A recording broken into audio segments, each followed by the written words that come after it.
สัญญาณเป็นได้ขาดหายไปหลายช่วงก็ครับตอนนี้ดีแล้วเนาะชัดเจนแล้วเนาะอ๋อโอเคชัดเจนเดี๋ยวนี้ดีแล้วนะ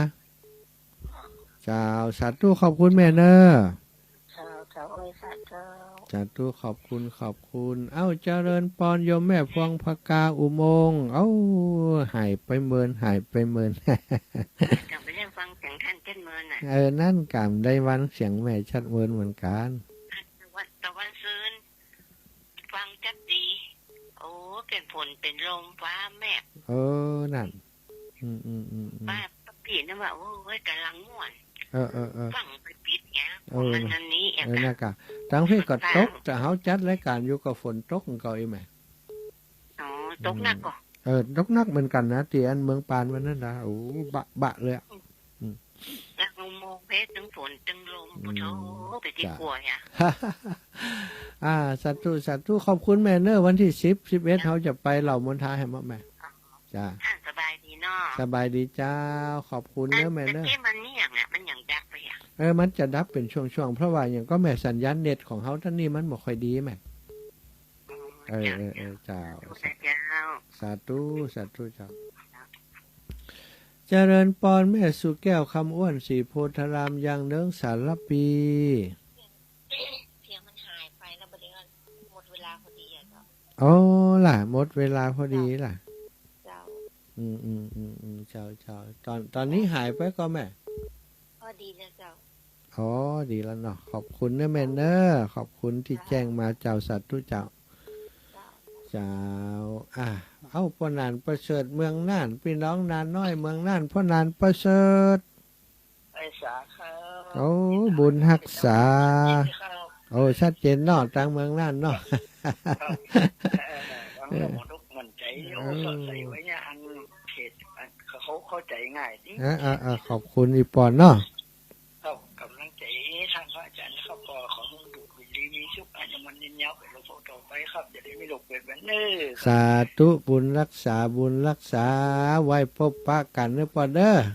ขอบคุณป้านานประเสริฐนาน้อยเจริญปอนแม่สายทองบ้านห้องละปูนจะไม่ขอเจ้าหาฟังอยู่เจ้าขาดไปถึงกรรมนะคะ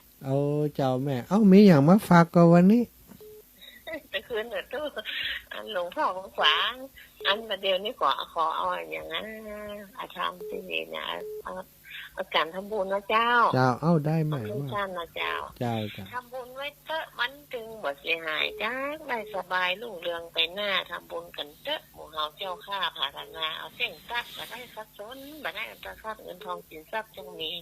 ทำบุญกันไว้มาได้หม่องสีสุขสบายดีจ้านี่แหละจ้าหน้านะเจ้าสาธุ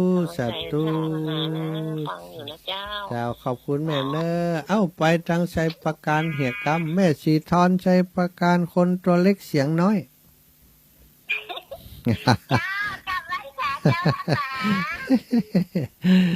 เจ้าฟังแต่เจ้านะแต่เจ้าจะดีสัญญาณบัดเดี๋ยวนี้เหรอดีแล้วยังมันค่าหายเจ้าเป็นบางช่วงวันผูกก็ดีแล้วฝนบัดตกเนี่ยทีนี้นะแต่ตกวันก่อนแล้วแม่นี่ตกนะเทศกาลเนี่ยหน้ากากตะกี้อันแม่บัวพัดก็โทรมาบอกว่าฝนตกนะท่านอีวะก็น่าจะฝนตกก็ว่าเสียงอย่ามาขาดหายนะสัญญาณแบบให้ดีกันอย่างนี้เนาะมันไปติดฝนนะกะเจ้าประเดี๋ยวนี้เกิดชัดเจนก็ทีละเนอค่ะสาธุขอบคุณแม่เนอเจ้าไม่สาเจ้าขอบคุณแม่ยายพรแม่ยายพรโทรมาบัดติดวันนี้ชอบมองแม่ยายพรโทรมติดของแล้วรู้เอามาจนได้ติดจนได้นี่แม่ยายพรคนเก่งเจริญปอนแม่ยายพรลืมเสียงนี้ไปเลยด้วยบ่ปะกันหลายวันตัวนั่นตั้งวันที่ทั้งหลาว่างกลัวเต็มทีกลัวอย่างล้ำเหลี่ยฝนตกฟ้าห้อง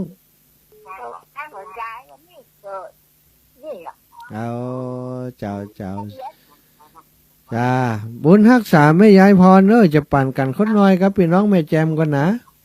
เจ้า สาธุขอบคุณแม่ยายพรเจริญปอนโยมแม่พี่น้องแม่แจมวันที่4นี้เขาไปแม่แจมนะอีแม่วัดปัตตานอีกะวัดปัตตานอีกะแจมเจ้าอีแม่ไปก่อวัดปัตตานนะ เจ้าลูกสบายจ้ะนะกะท่านหาลาก่อนไปกะป้ากันพุ่นนะบอกพี่น้องแม่แจมด้วยนะเจ้าแม่แจมก็แม่แจมเจ้าแม่แจมอีเนาะแม่แจมแม่แจมมาถูกป้ากันสัตว์ตัวเนื้อแม่เนื้อเจ้าว่าตอนกัลยาเราท่านหาไปก็ไปกะแม่ไปกะเจ้าสาธุไปอยู่เจริญปอนท่านอาจารย์มานิดไว้สาเจริญปอนไว้สาโอ้ก็ถ้าตอนเจ้านี่คนฟังเยอะเนาะจะทายยาเดิมเนี่ยโอ้นั่นนะมันมีบางคนเขาจะจอดฟังปันมาข้างบางผมประเด็ฟังมีงานมีการกัดคนตัวเนาะครับผมอาจารย์ครับอาจารย์ก็ต้องมาทำหน้าที่กับลุงยองทำหลายวันได้ฟังเสียงกันอยู่เนาะจ้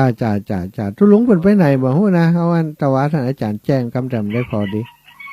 ได้ยินว่าจะเข้ากรรมเลยนะโอ้ไปทำหน้าที่สักทีนึงล่ะจ้าโอ้ครับมันตื่นเจ้าของผมพูดอย่างกับเปิดฟังเทศฟังจดไปก่อนอาจารย์โอ้ดีกะเนาะเป็นมังกรละเนาะเป็นมงคลเสียงธรรมเป็นมงคลมันเขาตื่นอันนี้เขานักแล้วมันรับ4 ชั่วโมงฝ่ายมันอิ่มแล้วอาจารย์เนาะครับผมไปมาที่ไหนก็สะดวกสบายจากน้ำยาปรามีเพิ่มคุณจริงๆในสถานญาติโยมทุกเจ้าทุกนายฟังเด็ดมัดเดียวนี้เนาะหน้ากากเอาละถวายเสียงธรรมเสียงครับขอถวายความเคารพเลยครับผมไวสาครูบาอาจารย์ครับไวสาครูบาอาจารย์ครับโอ้ท่านตุลุงมานิดกำลังใจจากพระสงฆ์องค์ข้าเจ้าครูบาอาจารย์เจริญปอนแม่ไวสาเจ้าเจริญปอนว่าเลยเจ้าฟังอยู่เนอะฟังอยู่กาม่วนก็ม่วนกะดีแล้วม่วนก็ใจตั้งมาม่วนก็ใจตั้งมาหัวก็ต้องเอาอันนั้นมาเด้อเอาอย่างปฏิทินกะปฏิทินเจ้าได้กะมีเวลาจะเก็บไว้ให้แม่เนอะเจ้าสาธุนะแม่นะเจ้าท่านจะไปไม่ได้หรอไปวันนี้ละบ่ายโมงก็ไปละเจ้าบ่ายโมงไปเจ้าแม่สาธุเนอะบุญรักษาเวลาลูกหมดละเจ้าบุญเวลาหมดแล้วหมดเวลารักษาตัวเด้อเจ้ารักษากะบ่รักษาจะไปรักษาไผอ่ะสาธุบุญรักษายังว่ามันเป็นยังโอเคเจริญปอนศรัทธาญาติโยมเวลาหมดเวลาขอบคุณทุกสายที่โทรมาเนื้อสายสุดท้าย1029ได้โทรกลับกันแล้วกันเนาะเปิ่นโทรมาครับบัดตันตะกี้จากโยมแม่ตั้งใดบ่ฮู้เอาละทุกเสียงทุกสายที่โทรมาเป็นกำลังใจศรัทธาญาติโยมที่ติดตามมาตั้งแต่เจ้าและถึงฮอดเวลานี้คือท่านเจ้าทั้งหลายมีความสุขความเจริญเนอะจัตตารโอธรรมาวัฏันติอายุวันโนสุขังพลัง